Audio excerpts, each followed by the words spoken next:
noite. Sejam todos bem-vindos à casa da vez. Que a paz de Jesus, nosso mestre amado, faça presente no coração de cada um de nós. Que possamos, na noite de hoje, preparar para os ensinamentos do estudo, sobre a luz da doutrina espírita. Nós já temos um pouquinho na noite a influência dos pensamentos na saúde. Quem vai fazer um estudo por nós, é o nosso companheiro Rodrigo Terrestre, que está aqui conosco. Então, já peço aí a vocês, quem estiver no celular, para desligar, colocar no modo silencioso. E vamos então concentrar agora para que possamos fazer a prece, deixando para trás todas as nossas preocupações, aqueles sentimentos que estavam conosco até entrar na casa de Deus, para serenar os nossos corações, para que possamos na noite de hoje, meus amados, entender todo o ensinamento que vai ser feito aqui, que possamos elevar nosso pensamento a Deus, nosso Pai, de infinita bondade, agradecer por essa oportunidade da vida, agradecer a toda a espiritualidade que nos ampara, o nosso anjo guardião, aqueles que estão sempre nos iluminando e trazendo para nós o equilíbrio e a paz. Jesus, mestre amado, esteja conosco aqui em nossas casas, amparando, auxiliando também aqueles nossos entes queridos. Que assim seja. Convidamos então o Rodrigo. Gente, boa noite a todos, muita paz. Que as vibrações do Mestre nos envolvam a todos. Nós vamos falar sobre esse tema muito importante, da influência dos nossos pensamentos na saúde. Na pergunta de número 23 do Livro dos Espíritos, Kardec pergunta o que são os espíritos. Os imortais respondem que são os seres pensantes da criação. Os espíritos são aqueles seres inteligentes que pensam. E a partir do momento que adentram na escala humana, não podem mais deixar de pensar. O pensamento é algo que vai ser inerente à nossa existência infinitamente. Alguns estudos dizem que nós temos, em média, até 60 mil pensamentos por dia. E se você pensar no seu dia de hoje até agora, quantos pensamentos bons, saudáveis você teve, que te fizeram se sentir bem?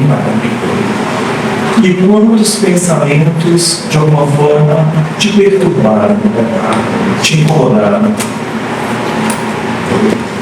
Então é a respeito disso que nós vamos falar. Porque o pensamento, ele não é, na verdade, como se diz na ciência da atualidade do mundo, uma produção, uma ativação de múltiplos neurônios ao mesmo tempo. Porque os espíritos não têm mais corpo físico, e eles pensam. Então, na verdade, a ativação que se dá no nosso cérebro é a mesma ativação que se dá em uma máquina. Como se fosse um motorista que conduz o veículo, virando o volante, mexendo no câmbio, na marcha, acelerando ou diminuindo. Não é o carro que pensa, não é o carro que decide.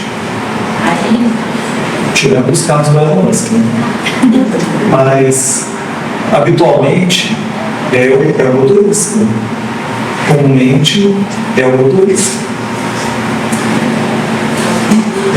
Existe um efeito chamado efeito placebo. O efeito placebo, ele pode ser constatado principalmente naquelas pesquisas de eficácia dos medicamentos. Porque quando um medicamento vai ser avançada, ele tem que passar por diversos testes. E alguns dos testes são de pegar grupos de voluntários, onde uma parte recebe medicamento, a outra parte recebe o placebo, um comprimido de farinha de trigo, e a outra parte é um grupo de controle onde não faz nenhum tipo de intervenção para servir de média para os outros grupos. E o interessante é que tem tratamentos para dor, tem tratamentos para depressão, tem tratamentos para depressão e outros. E todas as vezes que alguns pacientes, alguns voluntários tomaram o placebo, o percentual de melhora deles é bem interessante, é bem consistente, demonstrando o quanto o pensamento, o quanto a mente é poderosa na criação dos estados de saúde. Porque uma pessoa que toma um medicamento para dor, o medicamento ele deve fazer um efeito causando analgesia. Mas a pessoa que toma placebo, acreditando que está tomando um medicamento que vai aliviar a dor, o simples fato da expectativa da pessoa de que a dor vai diminuir, ela ter tomado o medicamento, isso faz com que ela pare de sentir a dor. É muito interessante. Eu, antes de me formar em psicologia, há muito tempo, eu tive a oportunidade de trabalhar no laboratório de indústria farmacêutica. Eu 25 anos, foi tempo disso. E a gente recebia amostras de medicamentos para oferecer para os médicos e às vezes vinha placebo. E a minha avó estava com problemas de insônia. Eu levei para ela o placebo, falei para ela que era um medicamento muito forte, que ela tinha que tomar já deitada na cama, porque o efeito era muito rápido. E aí ela se agradeceu muito, o remédio era muito bom, ela queria mais, mas só tinha vindo poucas amostras. Mas depois eu falei para ela saber, né, que era placebo. Para a gente ver o quanto a nossa mente influencia na nossa saúde. Existem outros estudos interessantes numa área da genética mais recente chamada epigenética. E a epigenética, ela estuda a ativação e desativação dos genes. E é interessante porque a gente nasce com uma carga genética específica que não se modifica ao longo da nossa existência. Mas da totalidade de genes que nós temos no nosso mapa genético, somente cerca de 20% estão ativos, funcionando, influenciando no nosso funcionamento, no nosso modo de funcionamento. 80% ficam desativados. Porém, ao longo do tempo, existem fatores que podem fazer com que alguns dos genes que estão ativos se tornem inativos e outros que estavam inativos sejam ativados. E aí a configuração da pessoa pode modificar. Às vezes ela estava saudável e fica doente. Ou às vezes ela estava doente e depois fica saudável. O que foi observado? Que o estilo de vida, a alimentação, a qualidade do sono, se a pessoa faz atividade física ou não, se fuma ou não, e por aí vai. Tudo isso daí influencia muito na ativação e desativação de genes saudáveis, o que pode propiciar em adoecimentos. Mas que o principal fator de todos está ligado ao aspecto psicológico, emocional. O que mais tem peso na ativação, na medicação e na desmedicação dos genes. Então, para a gente ver assim, quanto que esse aspecto nosso psicológico, emocional, isso ele influencia no nosso corpo físico. Tem Tem estudos também que mostram que nos quadros de estresse, o que acontece? O estresse libera cortisol. E aí, para cada percentual a mais de estresse, o sistema imunológico ele diminui inversamente a sua eficácia. Então, quanto mais estresse, menos eficácia do sistema imunológico, e a pessoa se torna mais suscetível de adoecimento. Existem acompanhamentos que foram feitos com gêmeos plurivitelinos, homozigóticos, que têm a mesma carga genética, mas que foram criados em ambientes diferentes, por famílias diferentes. E aí o que seria de se esperar é que os dois tivessem o mesmo estado de saúde. Mas o que aconteceu?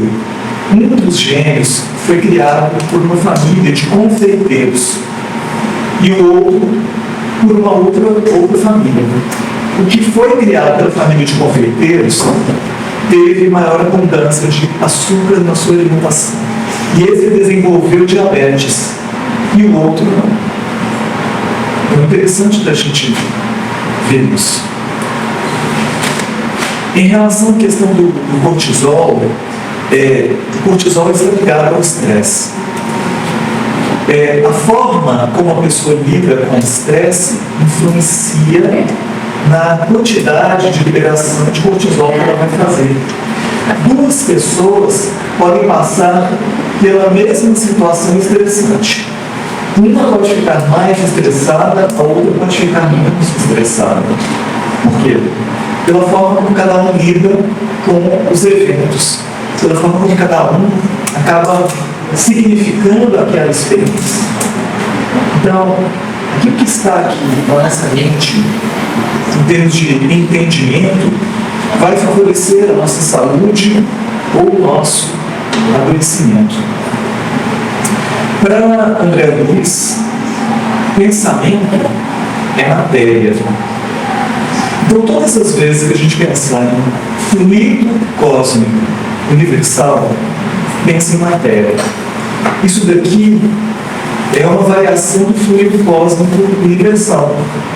A matéria densa, as cadeiras, o nosso corpo, ele é feito de fluido cósmico universal, dentro das suas variações. Mas o pensamento também, ele é uma espécie de matéria. É uma matéria sutil, mas é matéria. De tal forma que o pensamento ele pode criar formas de pensamento. As formas de pensamento elas seriam semelhantes a satélites que ficam orbitando ao redor de um planeta. Então, pensa que a Terra ela tem a sua atmosfera. E cada um de nós tem a sua psicosfera. A psicosfera é o resultado da produção dos nossos pensamentos, dos nossos sentimentos, daquilo que a gente fala, das nossas atitudes. Então, quando a gente pensa algo, nós de alguma forma criamos uma forma de pensamento ligada a isso. Pode ter curta duração ou longa duração. E a qualidade dessa forma de pensamento tem ligação direta com a qualidade do pensamento que nós tivemos. E o que acontece é que ela vai ficar orbitando e influenciando a nossa mente, influenciando o nosso psiquismo. Então, uma forma de pensamento ligada à mágoa, ela vai nos murchar, digamos assim. Vai gastar a nossa energia, vai nos colocar para baixo.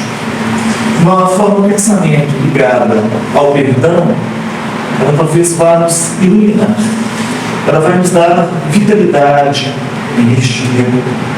Então nós, enquanto encarnados, a menos que sejamos videntes a este ponto, não iremos conseguir ver as formas de pensamento. Mas os espíritos têm condição de fazer isso, de verificar como está nosso mundo mental pelo nosso psiquismo. Eles falam, inclusive, de um aparelho que é capaz de fazer uma leitura do nosso psiquismo, né? Que é um psicoscópio. E ele fala que no futuro esse equipamento vai chegar aqui para a gente. Eu pensava que maravilha. Você pergunta para a pessoa, está tudo bem? Não, tudo bem. Você, sei, está tudo bem. Mas aqui o aparelho está falando outra coisa. O psicoscópio escreve uma reunião mediúnica, onde os membros estavam lá, e ele teve a oportunidade de utilizar esse equipamento e ver o psiquismo de cada um daqueles participantes encarnados. Como eles estavam todos em harmonia, a corrente mental vitalizava cada um deles. E André Luiz podia ver cada um deles como um grande potencial iluminativo. E aí André Luiz achou, inclusive, que eles poderiam ser grandes iniciados. O mentor disse que, na verdade, não, são pessoas que estão se esforçando no trabalho do bem, buscando fazer a parte deles. Mas o psicoscópio é que vai dar a possibilidade de, na reunião mediúnica, demonstrar o tipo de reunião que poderá ocorrer naquela noite. Porque se muitos dos membros estiverem mal, certamente a espiritualidade que coordena os trabalhos, ela vai limitar o tipo de comunicação, né, para que esteja dentro da capacidade daquele grupo. Mas um grupo mais harmonioso se torna mais forte por natureza, possibilita determinados outros tipos de trabalho. Então, o pensamento, ele é capaz de manipular o fluido cósmico universal. Porque quando a gente fala de fluido cósmico universal, ele é um plasma divino do Criador que ele nos oferece para que possamos co-criar no mundo físico e também no mundo espiritual.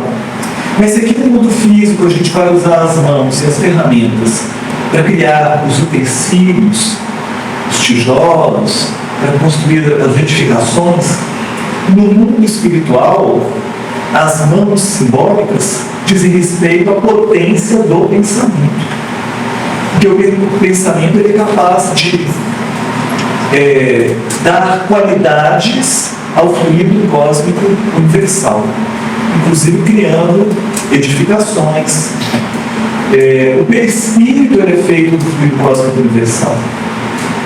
E alguns desencarnados podem, por vontade própria ou em função do estilo de vida que eles estão levando, modificarem o seu perispírito, assumindo determinadas formas.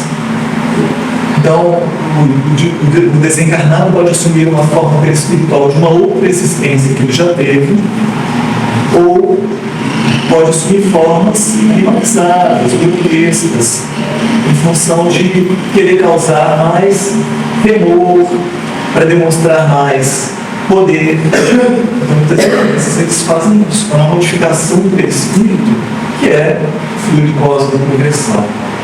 Logicamente que tudo que está no plano espiritual preexiste ao mundo material. E tudo aquilo que acontece no mundo espiritual tende a ser mais dinâmico do que o que acontece aqui. Quando nós falamos do pensamento, o eletroencefalograma é capaz de captar as ondas cerebrais.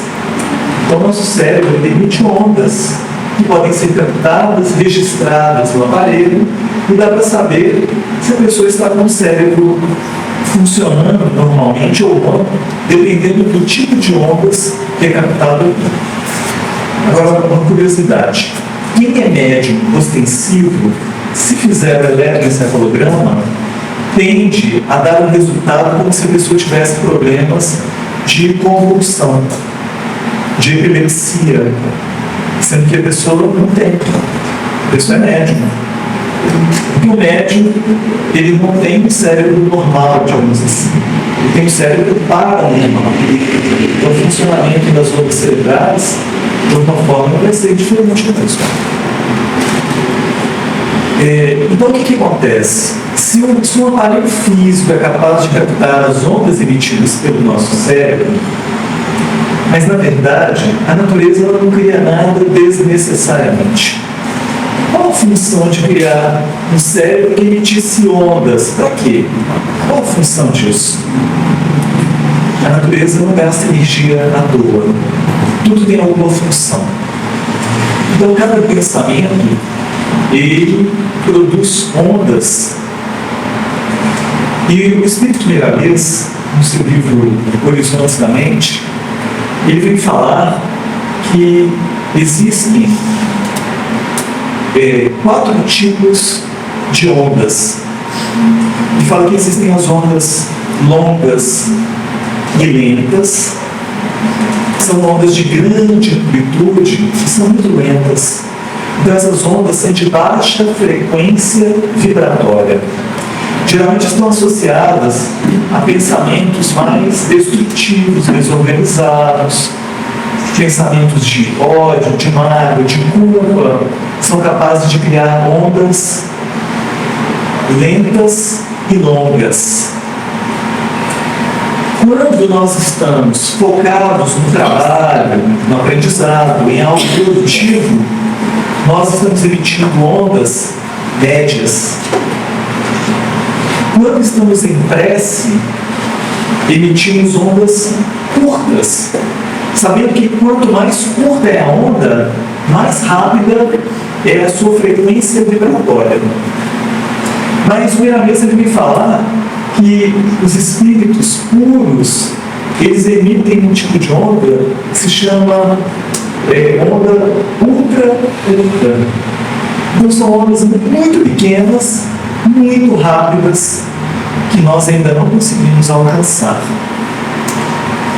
E o próprio Miramês vem falar em função disso, que nós enquanto seres humanos, consideramos que os animais, como o cachorro, por exemplo, ele não tem pensamento contínuo, não é isso?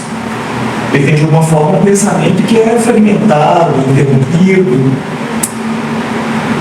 porque a constituição cerebral do cachorro é diferente da nossa. A nossa é mais elaborada, muito mais circunvoluções, muito mais conexões. Então, para a gente, o pensamento do cachorro é um pensamento fragmentado, não é contínuo. Mas, para os espíritos puros, nós é que não temos o pensamento contínuo ainda. Pela velocidade do pensamento deles, nós temos espaços, lapsos mentais gigantes. Porque o cachorrinho a gente vai entender, ele está indo numa direção, de repente ele para e volta para o outro lado. Você pensa que está bem para lá, ele volta. Mas os espíritos nobres vão olhar para a gente e vão falar: mas você não tinha uma proposta de melhorar? Por que você está voltando atrás? Você esqueceu? Então, não é para a gente se entristecer por isso. Porque a gente vai lembrar que existe todo um processo de crescimento, um processo evolutivo, que é algo bem gradativo. A evolução se dá do átomo ao arcanjo. Então, do átomo até o ser humano, nós já temos uma boa caminhada aí de alguns milhões de anos. Mas, de onde a gente está até esse espírito puro, a gente vai ter um bom caminho também. Então a gente não precisa preocupar, porque nós somos espíritos imortais, vai dar tempo da gente chegar lá. Não vai ser nessa encarnação que a gente vai virar espírito puro, não, viu, gente? O nosso foco não é virar espírito puro, lembra? Nós somos espíritos de terceira ordem. Espírito imperfeito, espírito bom, espíritos puros. Está lá no Evangelho segundo o Espiritismo. Então, nosso objetivo é nos tornarmos espíritos bons. Porque a evolução não dá salto, não, viu? Então a gente tem que vir daqui para cá. Então essa tem que ser a nossa meta. O espírito bom é o Chico, Francisco de Assis, Madre Teresa, são espíritos bons. Jesus, espírito puro.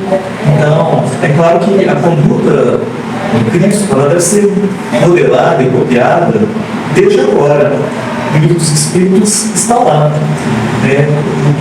O estilo de vida do Cristo é algo que é possível da gente viver desde agora. Tanto que, ao longo da história do cristianismo, nós vamos ter vários personagens, várias pessoas que conseguiram levar o estilo de vida dentro do cristianismo de uma forma muito perfeita. Então é possível. Se eles conseguiram, nós também podemos. Temos que colocar energia, esforço, temos que estudar o Evangelho para saber o que Jesus faria em tais situações, para que a gente possa ter um repertório de respostas condizente e adequado a diversas situações da vida. Mas é possível. Então, quando nós pensamos, nós emitimos raios mentais, ondas cerebrais. O pensamento ele é eletromagnético. E aí o que acontece? Ele vai, mas ele volta. Ele vai sintonizar com todas as mentes que estiverem na mesma frequência de pensamento, vai se alimentar disso e vai voltar potencializado. É porque quando a gente estabelece sintonias, existe um processo de pergunta e de troca.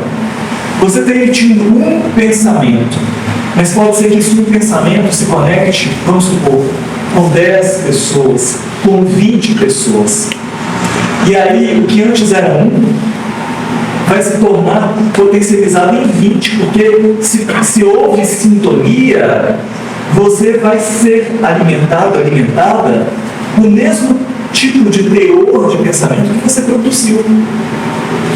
Então tem gente que fala assim, mas não tem problema do que eu estou pensando, não. Ninguém está vendo. Imagina, não tem pouco problema, porque o que a gente sente, o que a gente faz, tem a ver com o nosso pensamento. Em psicologia a gente estuda isso. Pensar, sentir e agir. Então, conforme a gente pensa, conforme a gente entende as situações, nós teremos sentimentos equivalentes. E o sentimento é uma energia pulsante para o movimento. Então a gente vai pensar, vai sentir, e aí a gente vai agir a partir dele. Por isso que tem aquela música, mude o pensamento, né? Seja uma pessoa melhor.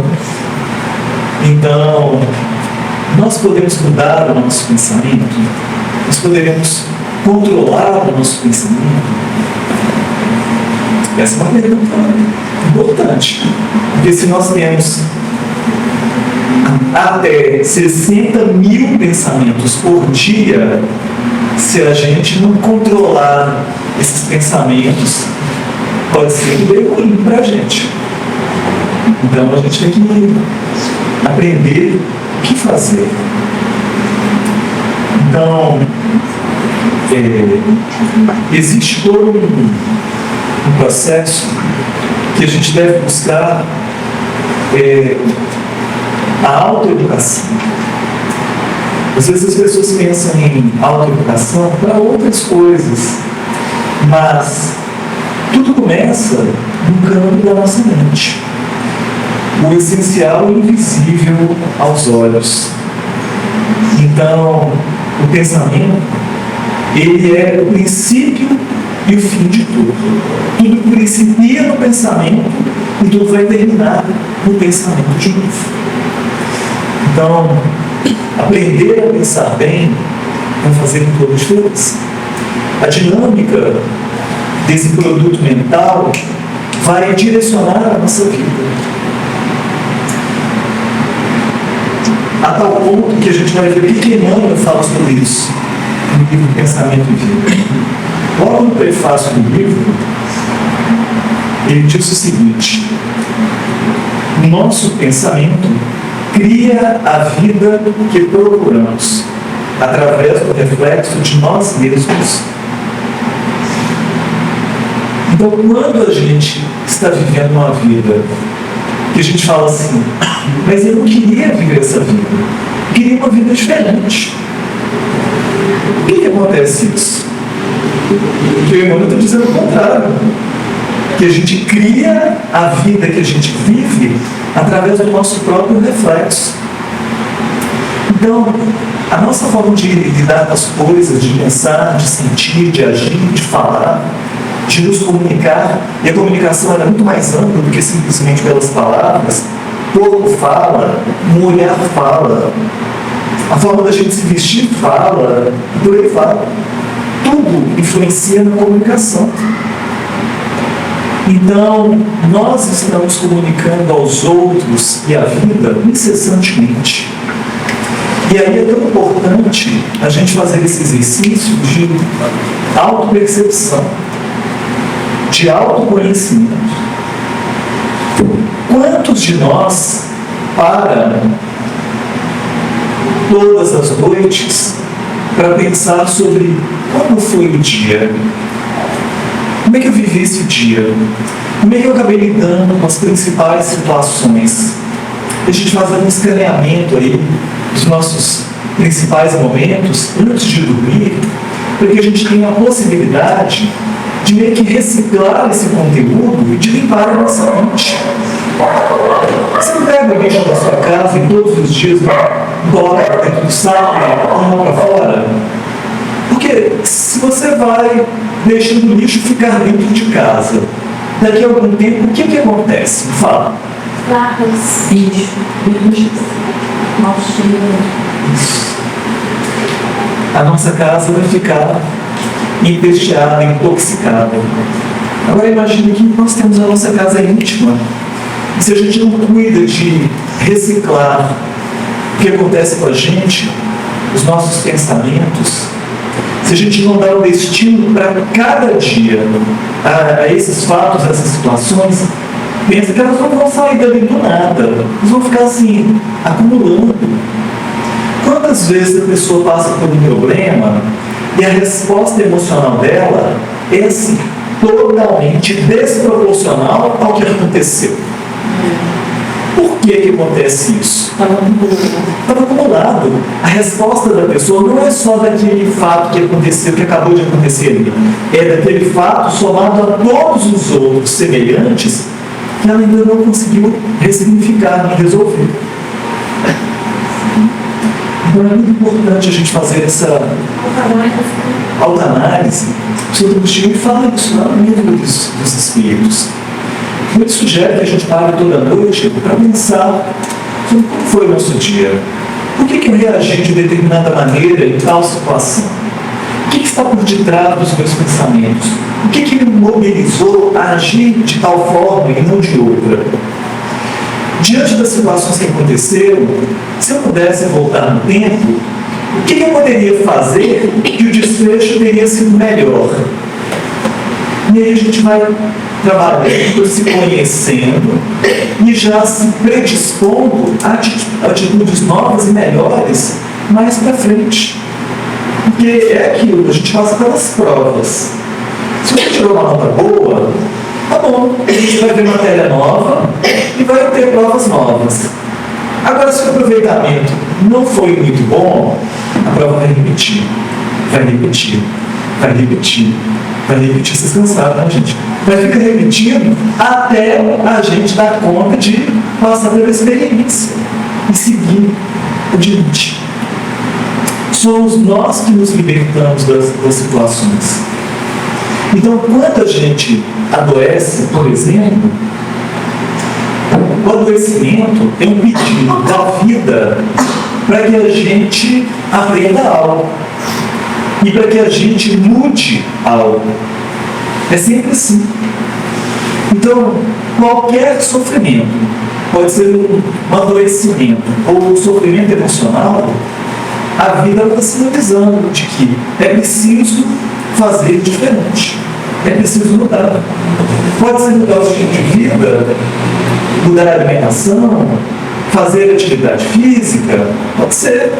Mas pode ser você lidar com as coisas de uma outra maneira. Pode ser você tentar dar uma resposta à vida de uma outra forma, de uma outra maneira.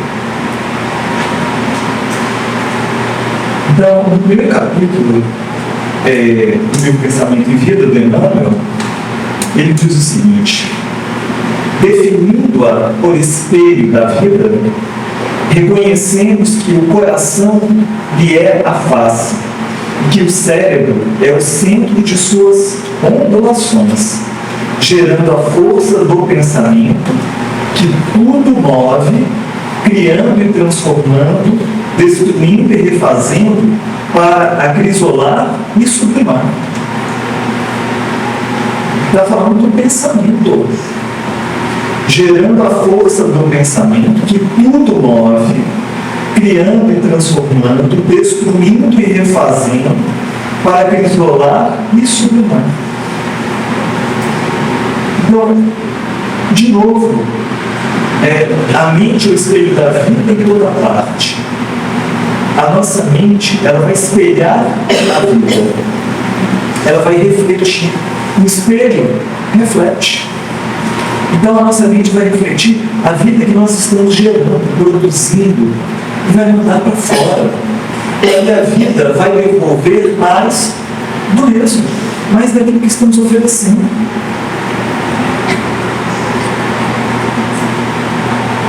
Então, ele é um exercício de autoconhecimento. É uma necessidade da gente explorar mais esses potenciais pouco explorados. Porque muitas vezes a ciência foca no aspecto da inteligência intelectual. E aí existem os testes de QI para isso. Foram criados por Binet e Simon no século XIX ainda. Final do século XIX, no início do século XX, para poder medir o QI das pessoas. Inicialmente foram aplicados para os voluntários que poderiam, para os civis que poderiam ir para a guerra, os soldados, para avaliar quais teriam mais condições de ir no campo de batalha e serem bem-sucedidos. Mas depois deu tanto certo que as empresas começaram a utilizar os testes de QI nos processos seletivos. Tem empresa que até hoje usa, mas o teste de QI ele vai medir um número limitado de inteligências. O ser humano tem inteligências múltiplas. Howard Gardner é um psicólogo que estudou isso. Nós temos tantas inteligências quantas são as habilidades humanas. Porque o teste de QI vai medir somente a inteligência lógico-matemática, linguística e de raciocínio. Só é muito limitado. É lógico que assim, para uma pessoa de repente passar numa entrevista de emprego, pode ser que isso aí vai ajudar. Mas para a pessoa crescer no trabalho, não basta QI alto. É necessário ter uma inteligência emocional para dar conta de lidar com as situações. Quantos têm QI alto, são muito inteligentes intelectualmente, mas têm um aspecto emocional como de uma criança de 3 anos. Fazem pirraça, brigam, não conseguem controlar as emoções, a raiva.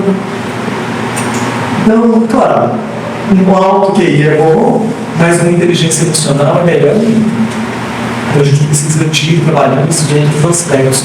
Porque a inteligência emocional é a capacidade da gente olhar para dentro e saber nomear o que a gente está sentindo. E mais do que isso, ler as emoções e os sentimentos do outro. E é ter a habilidade de conseguir interagir de forma produtiva e saudável. Isso é inteligência emocional. Então, a inteligência emocional é muito importante. Tem estudos que mostram que, para o sucesso da pessoa, a inteligência emocional é mais importante do que o QI. Então, em média, é por isso que tem inúmeros casos de pessoas com QI elevadíssimo. Tem um caso de um segurança de boate nos Estados Unidos, que ele é um dos QIs mais altos do mundo. Mas ele trabalha como segurança de boate. Você fala assim, como que um QI desse você não está numa universidade fazendo pesquisa científica ou escrevendo conteúdos e materiais que vão mudar toda a humanidade? Não está. Não está. O QI mais alto que você tem notícia é de um rapaz coreano, sul-coreano, que tem um QI de 273. Só para a gente ter uma ideia, a média de QI das pessoas estão entre 90 e 110. O Einstein tinha um QI de 160. Esse rapaz tem um QI de 273. A boa notícia: esse rapaz, numa entrevista, falou que, olha que ele é oriental, ele falou que acredita em Jesus, ele acredita que no Evangelho está o caminho da transformação. Não é uma excelente notícia? Porque muitos intelectuais, né, acham que ter uma crença religiosa é algo que denigre, né, só para aqueles que têm baixa inteligência. É bom que as provas mostrem o contrário. Né?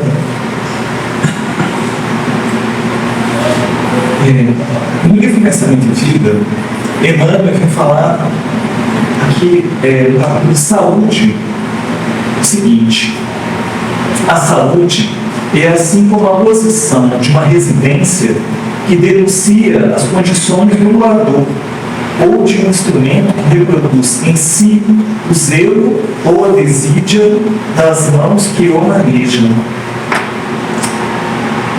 Ele está colocando a responsabilidade da nossa saúde nas nossas mãos.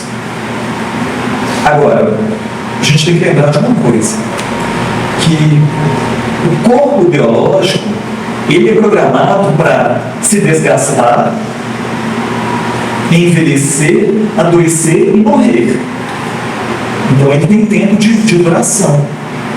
Então a gente, estando encarnados, nós passaremos eventualmente pelos processos de adoecimento. Então, se a gente pega uma gripe, algo assim, ou tem uma outra doença, agora, existem processos de adoecimento, e o Emmanuel vem falar sobre isso. São aqueles de mais longa duração. Então, doenças que muitas vezes acompanham a criatura por uma larga faixa de tempo na sua encarnação.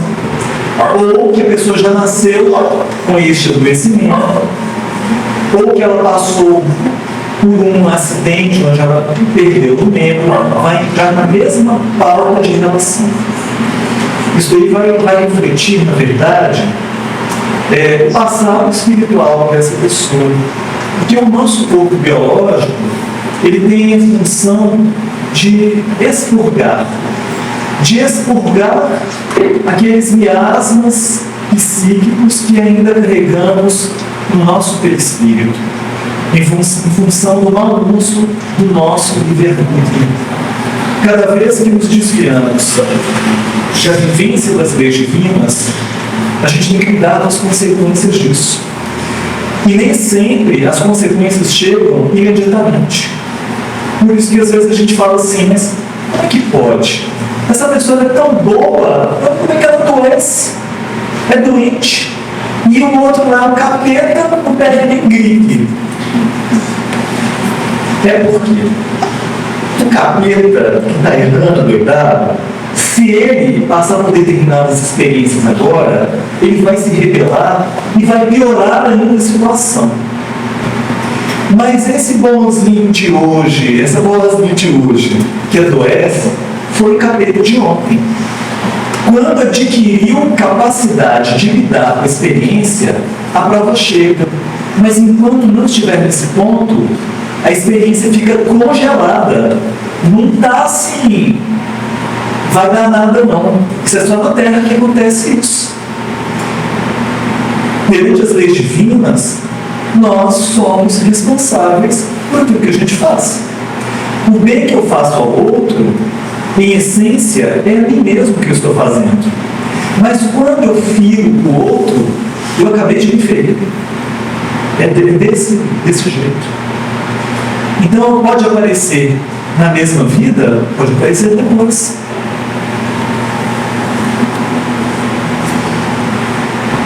Olha que interessante. Num outro capítulo que se chama Enfermidade, Emmanuel diz o seguinte: ninguém poderá dizer que toda a enfermidade, a rigor, esteja vinculada aos processos de elaboração da vida mental. Mas todos podemos garantir que os processos de elaboração da vida mental guardam positiva influenciação sobre todas as doenças. Ou seja, não quer dizer que todas as doenças vieram de uma forma adoecida de pensar, mas a forma como a gente lida com essa experiência vai influenciar diretamente na capacidade de recuperação ou na sua dificuldade de recuperação. Então, o paciente que está fazendo um determinado tratamento, se ele está otimista, confiante no tratamento, lidando bem com aquela experiência, ele tende a recuperar mais depressa do que outro que está assim: já tentei de tantas coisas, eu acho que isso aqui não vai funcionar não.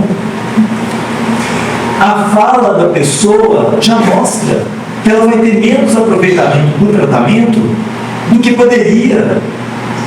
É a própria pessoa que está limitando a sua condição de melhora. Será que a pessoa está tendo um ganho por detrás disso? Em permanecer mais tempo doente? Porque às vezes o adoecimento vem como um benefício. Mas como alguém pode se beneficiar por estar doente? Ora, a moça tem uma relação difícil com a mãe. Mas, quando ela tem as crises de enxaqueca, a mãe cuida dela, coloca ela no colo, leva comidinha para ela na cama, trata ela gentilmente. Ela melhora, trata ela com casca e tudo. Adivinha se tem ligação a enxaqueca com o benefício do cuidado, do olhar dessa mãe. Muitas vezes é assim que acontece. Só que nem sempre a gente consegue estabelecer as relações. Olha o trabalho que essa moça vai ter para curar essa enxaqueca. Vai tratar, vai tomar todos os medicamentos, não vai funcionar. Ela vai ter que trabalhar a relação dela com a mãe para melhorar a enxaqueca dela. A enxaqueca é um produto da dificuldade que ela está tendo com a mãe, do sentimento ou do ressentimento.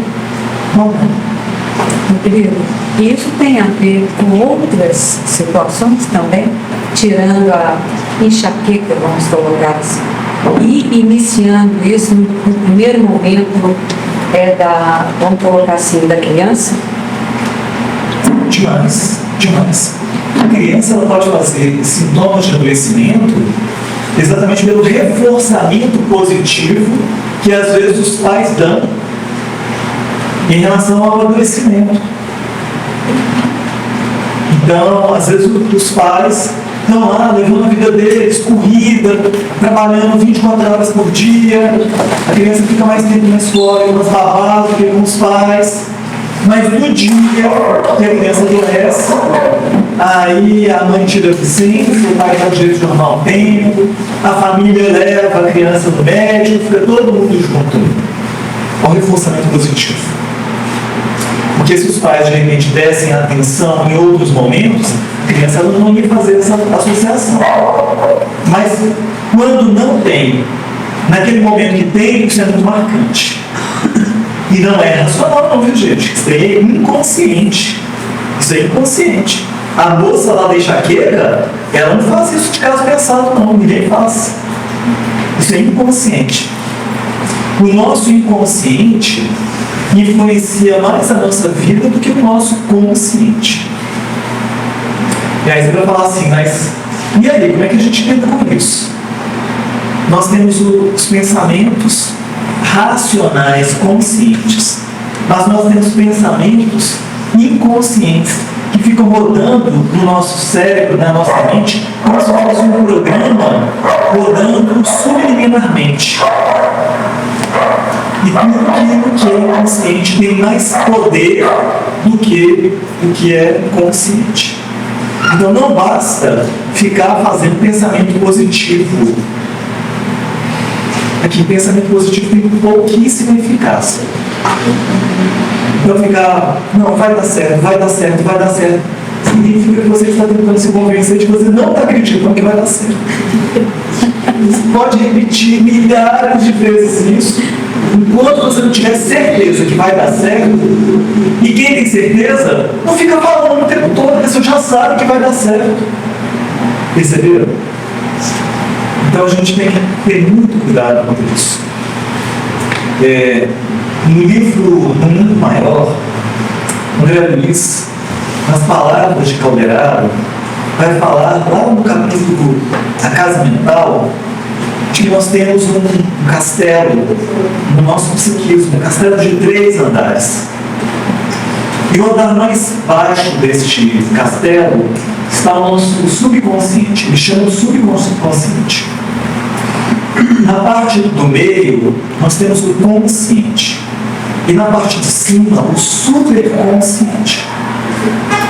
O subconsciente diz respeito a todos os nossos automatismos, os nossos hábitos, os nossos condicionamentos, mas está também todas as experiências que não estão mais na nossa consciência, elas estão ali. Todas as experiências que tivemos em outras encarnações, inclusive em outros reinos, está tudo ali registrado, nada está perdido. Então está no nosso subconsciente, representa o nosso passado.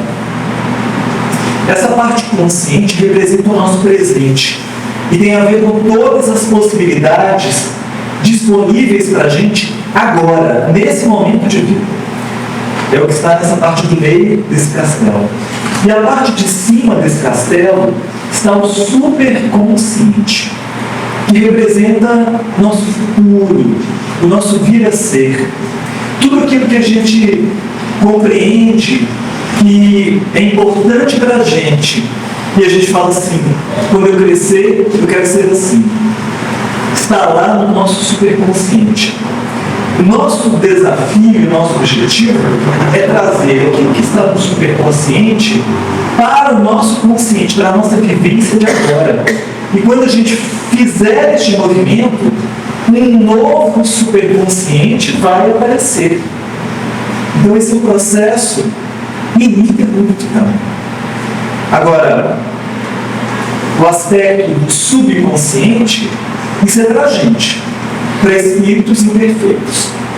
Que provavelmente os espíritos puros, eles não têm mais subconsciente ou inconsciente. Seguramente um espírito puro ele tem consciência plena das experiências que ele passou no reino animal, no reino vegetal, no reino mineral, sendo criado por Deus. Já está nessa fase.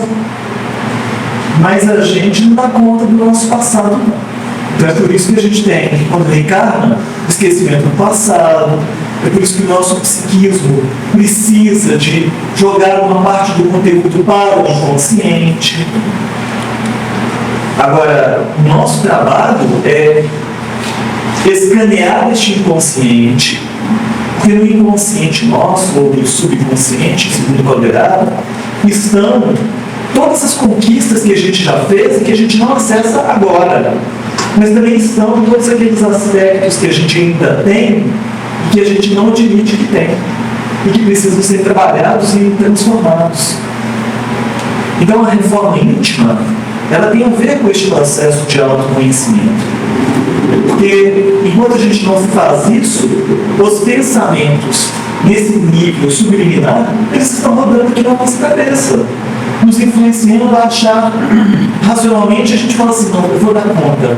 Mas subliminarmente, de repente, tem um programa rodando lá falando assim aqui, você é culpado. Imagina, todo mundo que é culpado, toda culpa pede uma punição. E aí a gente vai se sabotar, ou a gente vai encontrar alguém para nos punir. Aí tem a ver com os relacionamentos desastrosos, tem a ver com adoecimentos, acidentes, muitas vezes são autopunições, são autossabotagens. É aquela pessoa que está batalhando no trabalho para conseguir a promoção, e na véspera da promoção a pessoa comete um erro no trabalho que inviabiliza a promoção. Aí a outra pessoa, o colega de trabalho, vai ser promovido. Aí você fala assim, mas como que pode? Exatamente na véspera da promoção. Exatamente. Se chama autossabotagem. Tem pensamentos rodando por detrás no nível subliminar. Miramês, desse livro Horizontes da Mente, um livro inteirinho. O Emmanuel também vem falar sobre isso de alguma maneira, no livro Pensamento e Vida. Joana de Ângeles, na sua obra psicológica, ela fala sobre isso aí também. Da importância da gente cuidar da qualidade dos nossos pensamentos. Joana de Ângeles, ela sugere uma técnica bem interessante para mudar os pensamentos, que é a gente usar de visualizações terapêuticas para mudar esse conteúdo que está impresso aqui na nossa mente. Quando a gente faz uma visualização terapêutica, a gente traz imagens novas, saudáveis, condizentes com a situação nova que a gente deseja. Então a visualização terapêutica vai sugerir a gente já se ver na nova posição que a gente almeja, naquele estilo de vida que a gente quer ter. Então é uma forma da gente já ir criando conexões neurais novas, através da neuroplasticidade, para que quando a gente vivenciar aquele tipo de experiência, a gente tenha mais facilidade de, ao invés de repetir o caminho conhecido, a gente siga por um caminho novo, mais saudável. Então, nós somos responsáveis pelos nossos pensamentos. Somos responsáveis pelos nossos sentimentos. Quando alguém fala assim, não, mas eu só estou sentindo raiva, eu só estou desse jeito por causa daquilo que a pessoa fez comigo. O que a pessoa fez é de responsabilidade dela, mas o como a gente se sente diante do que a pessoa fez, isso é responsabilidade nossa, porque o mundo interno é nosso. Se eu não resolver isso, quem vai se dar mal somos nós. Então a gente tem que passar a puxar para a gente essa responsabilidade, para assumir o controle, as rédeas dos pensamentos, através de hábitos novos, leituras edificantes, assistindo conteúdos que realmente agreguem valor.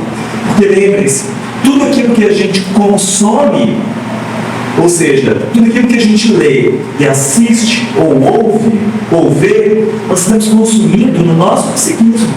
E tudo aquilo que entra vai nos afetar. Pensa na qualidade da alimentação que você come.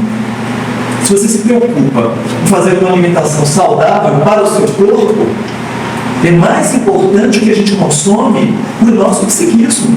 A gente tem que ter mais cuidado ainda com esse conteúdo que a gente está ingerindo para a nossa mente.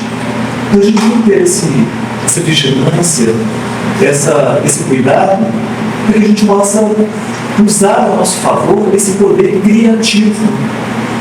Nós temos esse poder imenso e muitas vezes a gente não usa porque a gente não sabe ou não acredita que pode.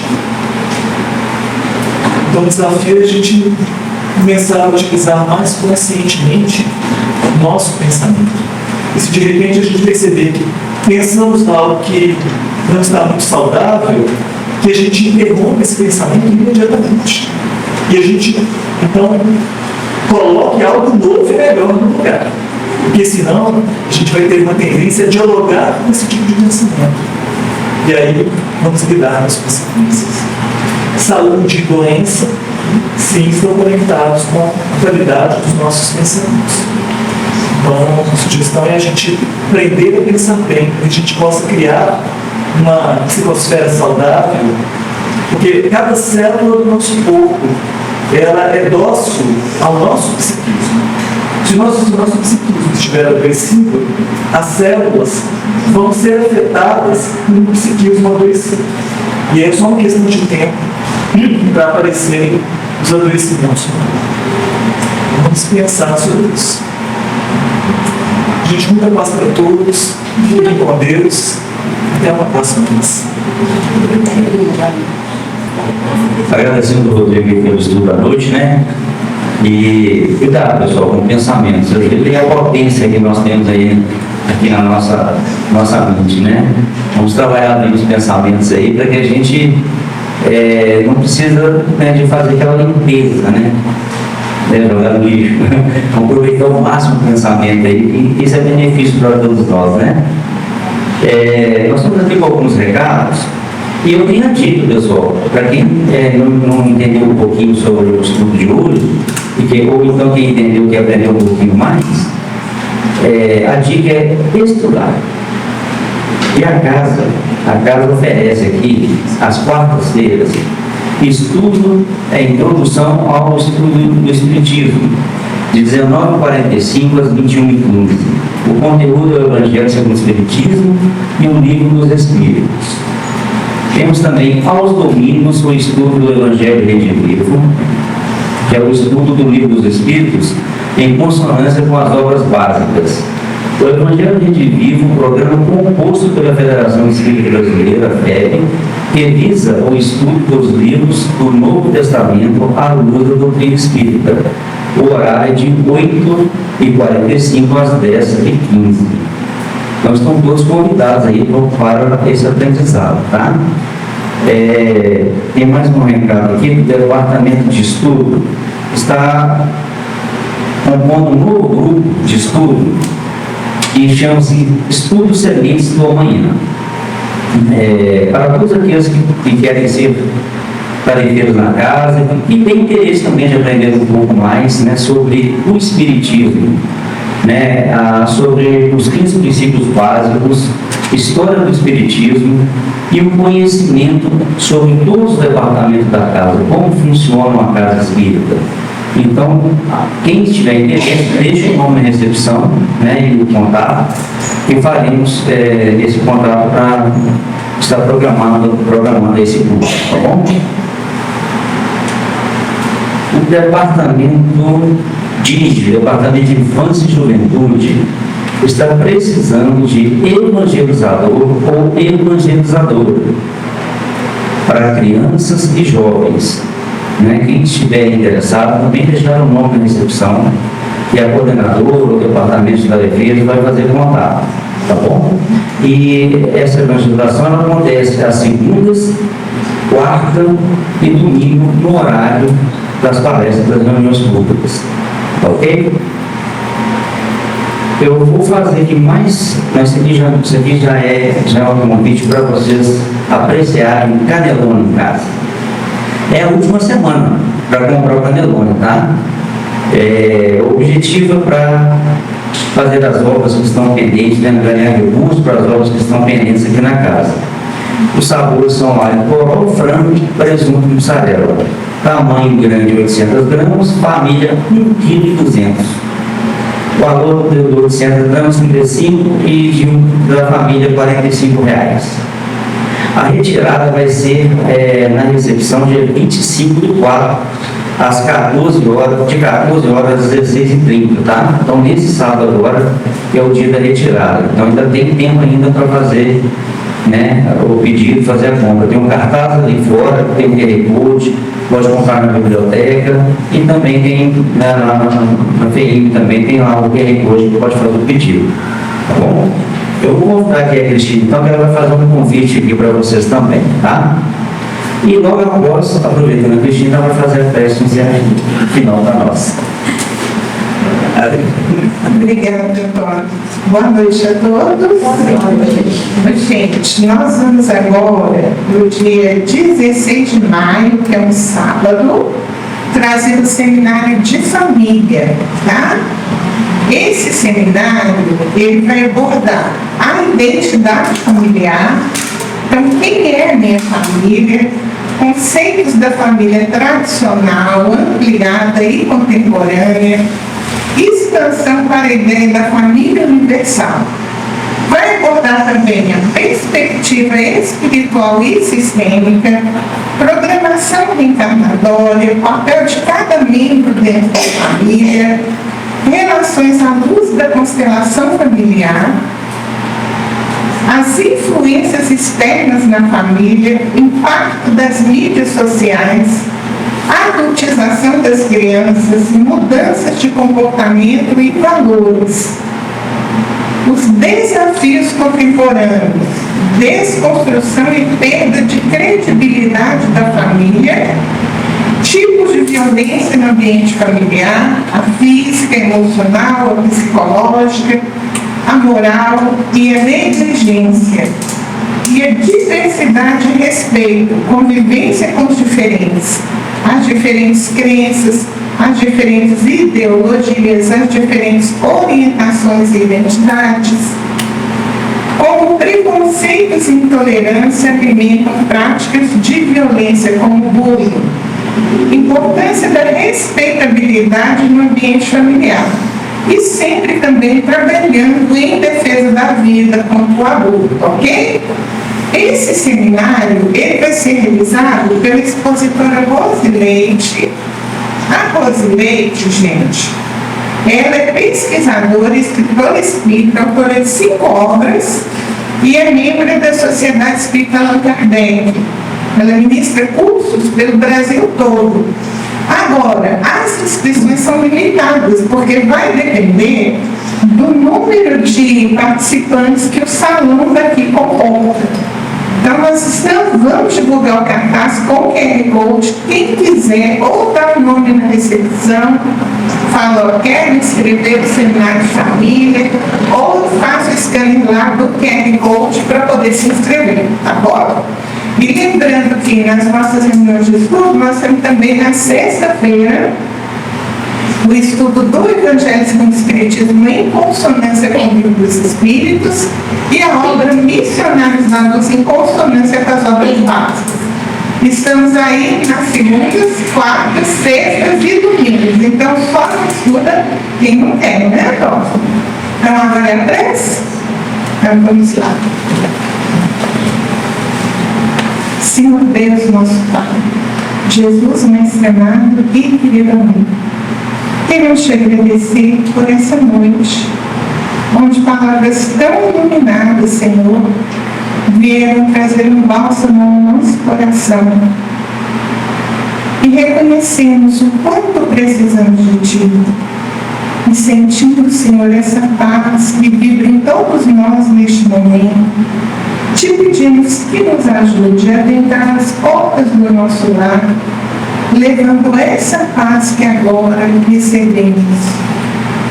Senhor Jesus, que possamos honrar-te o nome, procurando fazer a vossa vontade, a vontade do nosso Pai, o nosso Criador, na nossa vida, procurando ser melhores pessoas no lar, melhores vizinhos, melhores companheiros de trabalho, procurando silenciar quando as palavras não constroem, procurando perdoar e compreender em os momentos em que as nossas fragilidades aflorarem, socorre-nos, Senhor, e não nos deixe entregue a nós mesmos. Muito obrigada pela existência desse pouso de amor. Abençoe todos que aqui estão, visite os seus lares, abençoe o expositor dessa noite e que o Senhor possa nos conduzir em paz aos nossos lares. Que assim seja, Senhor. Obrigado, Cristina, pela palestra. Quem desejar eu passo, só manter aqui a fila à minha direita, né, em silêncio, por favor. Tá? Uma boa noite a todos e até a próxima.